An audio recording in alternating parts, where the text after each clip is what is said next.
You ask Tiger to calculate. This deals with finding the midpoint between 2 points. The midpoint between the 2 points is 3.5, -55. Let's solve it step by step. Plot the 2 points and calculate the midpoint using the formula. The coordinates of point 1 are, x1 equals 34, y1 equals -85.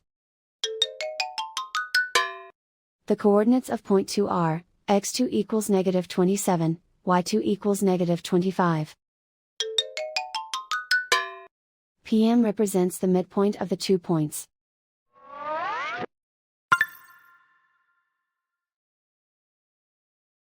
Use the x values in the midpoint formula to find the midpoints x. x1 equals 34.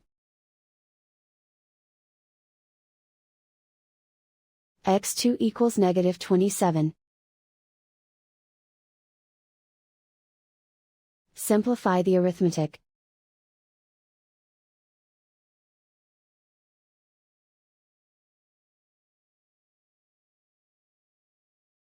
Use the y values in the midpoint formula to find the midpoints y.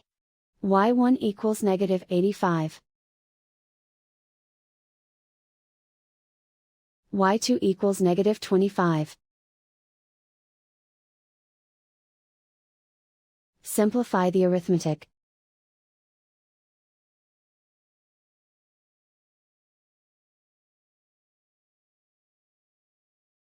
And so, the midpoint is 3.5, -55.